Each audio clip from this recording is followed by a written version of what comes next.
Hi, I'm Rain from GosuGamers, and here I have with me, fucking Mad. How should I call you now? Like, anything works. Mad is fine. Mad is fine? Yeah. Okay, Mad. I have Mad from Lions with me. Yeah. So, you guys just finished your game against Virtus Pro. Yeah. So, what went wrong in that game?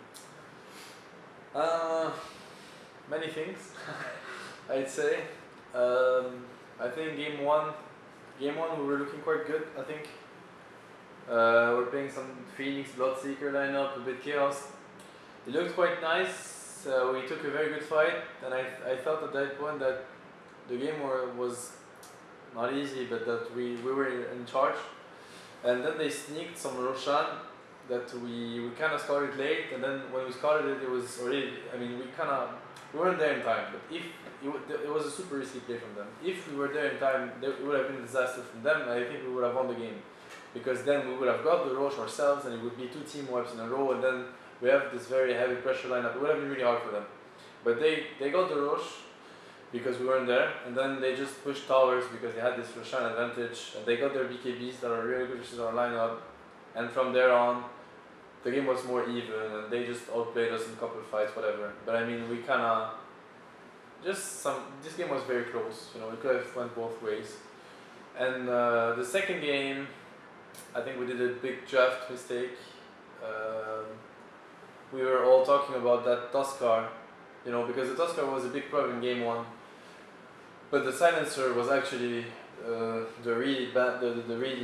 hero we needed to ban. You know, when you think about it, like, I'm pretty sure, you know, that's also what happens. You kind of get carried away when you're in that booth and we're all talking about stuff. And when you think about it, we're drafting Enigma Magnus, and they just played silencer with SF first game, and then they have SF, we have Enigma Magnus, and we let them get silencer. You know, from the outside, it must look like what are they thinking? But truth is, Tuskar was really annoying for us the first game. Would have been a good pick for them as well, but not as good as a silencer. Yeah. Anyway, from there on, we got a couple fights where we were a bit unlucky. I don't know, some smoke here when we go on them on the edge. You know, we think they're not there because, you know, it's just on the edge, and then they're actually there, whatever.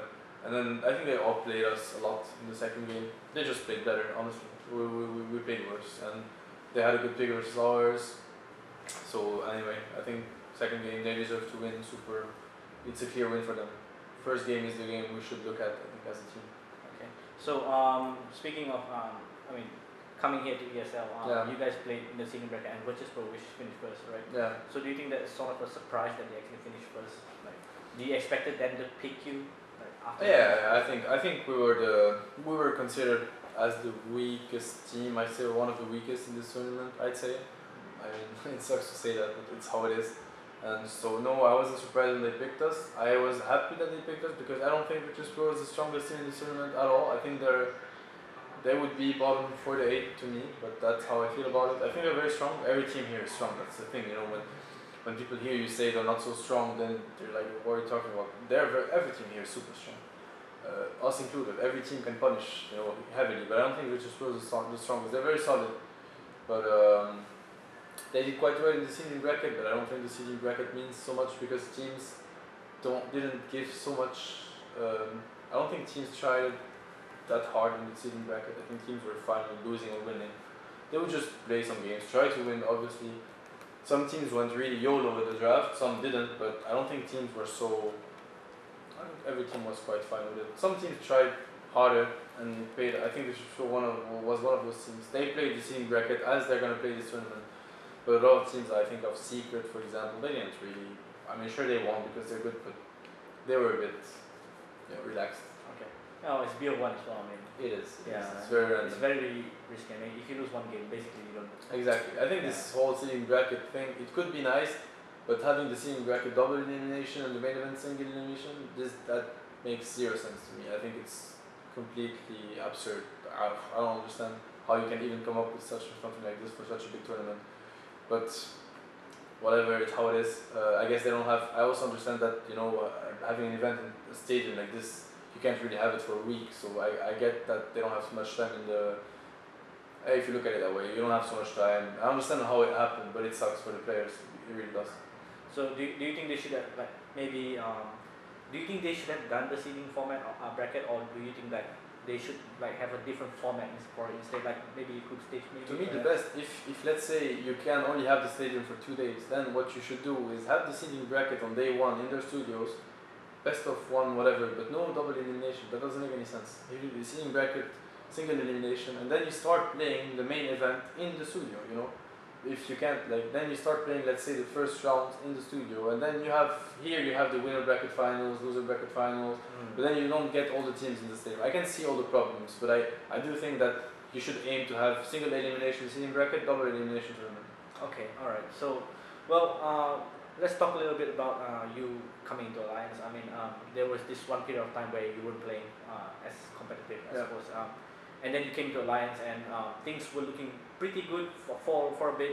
This was prior to TI, TI qualifiers, and after that, there was one period where you guys changed Nico after Starlight, and suddenly things went down again. Like, can you tell me the reason why the change and why the sudden change before that, and why and how do you think things are now? Well, the thing is, there was a lot that happened at the same time. The patch was a big issue for us as well, I think. When I joined Alliance, it started being, well, I mean, they're very good players, like the team is very good, but what lacked back then was really, I think, captaining lacked.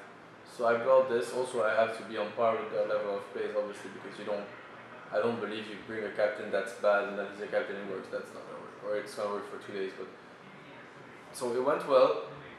We changed Nico. I think changing Nico was still a good move. I think, to me, I think Bulldog fits better for everything reason I can think of. The patch was the main issue. I feel like we didn't really find our playstyle, you know, on that patch. We tried a couple of things. The problem is that we had approach towards draft, the way we drafted as a team and the way we played.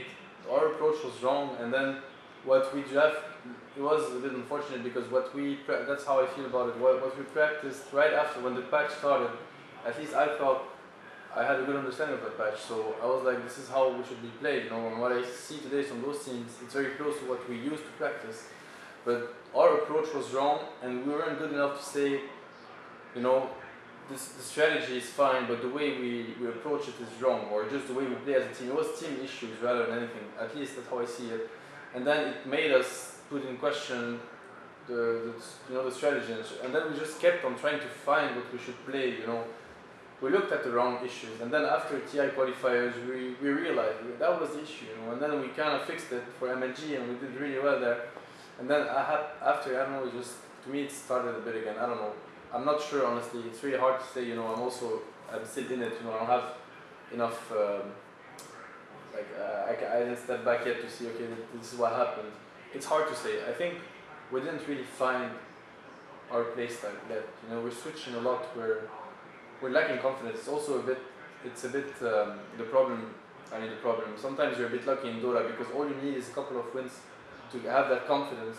Random wins, you know, just because you play well suddenly on some game, you play better or all play, and then you win, and then you have this confidence that will help you build something solid, and from there on, you're unstoppable. You know, it just takes a bit of, you know, karma, good karma. You know, it's like this, but sometimes you don't have it, and then you have to work really hard until we're a bit in that phase. Okay. Earlier you said that you don't see it because you're sort of inside it. Do you think that probably a coach or something would have improved the situation? And have you guys tried to, maybe look for one? And I know they had a coach back then. I wasn't in Lions. They had a coach, Winter, which is a really good player and a really nice person. I don't know I don't know if it worked or not. I can't say. I guess if they didn't keep him, then it didn't really work. Probably not because of him. I think coaching in Dota, to me, it's very important. I think it will be a thing. I'm surprised it's still not, you know, very normal. I think it does a lot. But there are two types of coaches. You would have the in-game coach. That's very hard for me because you need. The thing is, already as players, we already sometimes disagree on how to play this, and you have all these discussions, and you have enough resources. 5 brains is already way enough. It's maybe even too much, you know, when you think of strategies and blah blah blah. So in-game coach, I don't think it does so much. But to me, a coach would be a guy that's here to make sure we keep on competing. You know, how we are supposed to compete, the team interactions, you know, stuff like this. This is the coach that's needed to. Okay. All right. So, I'm sorry to say this, but unfortunately this year you guys didn't make it to TI. Yeah. I mean, so how did the team take the news that you guys didn't play that well in qualifiers, and then after that now you have to sort of not go to TI, maybe you have to watch it from the sidelines or perhaps watch it at home, so which suck even more. Yeah, this is very tough. I mean, I'm trying to picture myself at home watching teams play, and I don't think I can take this. So I'll be watching because I can't miss TI. So, but it would be hard. I would need a lot of ice cream or whatever. It would be chocolates and crackers and ice cream. It would be hard. But I mean, right after, I don't know. It's like I had huge disappointments in Dota, huge wins as well. But I remember when I was playing this wild card, and then you lose. Yeah. That was so painful. I thought everything was collapsing, But then when we lost this, we kind of saw it coming because we just couldn't perform the way we should have performed because everyone expected us to win this qualifier. I don't think we were expecting to win, or we're never that cocky. No, but we felt like we were supposed to do better than this. So we felt something was wrong. So you have a bad feeling, sort of. I think we were more like, alright, we need to what went wrong. We were so obsessed by what is going on, then we weren't so down. We kind of rushed into what went wrong, And I think we did well at seeing what went wrong, and then we bounced back well for energy. But it sucks. It's really it's hard to swallow when you're not at TI because at least maybe it will change with majors, but the way it is right now, there's TI and then there's some tournaments. So from now, what is Alliance? What's the plan for Alliance to go on from now? I believe I mean if I ask a random fan, they will say lost the team, but that's just a silly from just losing, right? Yeah. Exactly. So what's the plan? What's the internal plans and maybe the external plans that you probably have in mind that can improve the team? I think right now we can all use a break. Right now, we're not at TI, so at least let's make something good out of it. So let's take a break, relax. Take time because there's a lot of stuff that happened and bad stuff, good stuff. I mean, bad performances, good performances. So let's just try to see what happened. And usually everyone will read the same, into this. We're like, okay, that was. So the first is take a break, chill a bit, relax, enjoy some rest. We kind of deserve rest because we did work really hard, we didn't pay off. And then after, it's still fix whatever we saw, but nothing, no drama, nothing, just we're fine. We're not this type of guys. That's what I like, and that's also why I wanted to play with those guys. They're not those guys that would put everything in question or no. We lost, sure, it sucks. But there's a reason for it, and a reason that we can work through, And I do think that hard work eventually pays. Even if it doesn't pay right away, that's also the mistake in Dota. It's you always want something extreme. When you lose, you feel like going to this extreme solution, which is sometimes to kick players, sometimes to change everything, roles. No, just I don't know, work be smart about it. Yeah. Okay. So, you say sort of a break, right? Yeah. So what's the ideal break for you? To me, the ideal break is to go spend time with my family, spend time with my girlfriend, just the people that matters, and you don't get to spend so much time with them while you're just traveling from one tournament to the other and then practicing and boot camping and traveling. I haven't went in France for almost 2 months or so now. It's been a while, and even before that, you spend a lot of time practicing. Just enjoy a break and see people that you care about a bit. Okay. Yeah. So it will also help you realize that. It will also help you step back a bit. Be like, life is nice. Because when you lose, you get quite depressed because we're competitors. We invest so much effort, and then when you lose, you're like, you're sitting down and now what? We lost. Whatever. It will help every one of us cheer up. Okay. So shit. Basically, a lot of people has been complaining about ESL so far. I think, especially obviously, Envy has something to say about it, and that's fine. But Virtus Pro had many complaints about it as well. What did they? I believe they said something about yesterday, and it was cold and stuff. Yeah. They were practicing outside. Yeah. Was, yesterday was especially cold as well. Yeah. So they had complaints about that as well. And obviously this tournament is open air. Yeah. And that is it could get cold. I mean, it starts raining and stuff. Yeah. So what do you think about the event? I mean, in general. Well, I think the event is quite nice, and I mean it sucks that it's cold because we are actually like 20th of June or 19th of June, so I understand that it's bad luck as well. But to me, like if you're organizing a tournament, I know they're very good at organizing. I was part of the organization when I was casting. I mean, I saw backstage how they're very professional. Those guys are good at doing this. But I still think that there was a bit of a fuck up because like when you're outside, either it's too hot or too cold, but you need to be ready for both options. You know, you can't ask players to play a game that's gonna be a $200K game while they can't actually use their spells correctly because they're cold. Like, this. How do you even get into that situation? You know, there's not one guy that says, "Yo, guys, don't you think that if it's cold?" You know, so that is very surprising to me. I was a bit annoyed this morning as well when it was super cold. You know, and you're like, "This is not fine. This is not fine. It's not fine at all. I don't want to find an excuse or something. This is not fine. This shouldn't happen." So they need to learn from it for next time because I don't think it's fine at all. But like besides that, I think it's super cool. I don't know. I like how ESL handle events. I think like they take good care of us. I think they invest a lot of effort to actually make that happen. You know, they're making this in the stadium. They're helping Dota grow. You know, so I have a lot of respect for them. I'm not flaming because it's cold. I understand also it's 20th of June. You know, and the weather was super nice when we came to Frankfurt. Yeah. 2 days ago it was sunny and we have been perfect. So it's a bit of bad luck, but they need to be ready for it. It doesn't take so much. You know, in France when it's winter, people are also outside. They just have those warmers, and then it's very warm and it's fine. You know, but it's just that they didn't have them. So. Yeah. And it's not so compared to what they probably invested to make that happen. They can do it. Okay.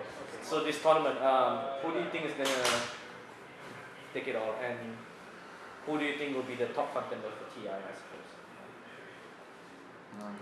I'd say Secret, obviously, is there, but I don't think they're the strongest. I don't think they're unbeatable. I don't think they're this team that no one can. I think right now the Chinese teams are not doing well at all. I think they're not confident. They're not confident in what they do, and they over-respect their opponents. But they try to be they overthink what they do. I think Secret is one of the best. I think EG is one of the best as well. They're very solid as a team. I think EG is weaker than the other teams when it comes to their strategies or their individual skill. That's how I feel at least. But as a team, they're very, very strong. They're a real team. Okay. They're super scary to play against. So EG they will always be around the top because they're a team.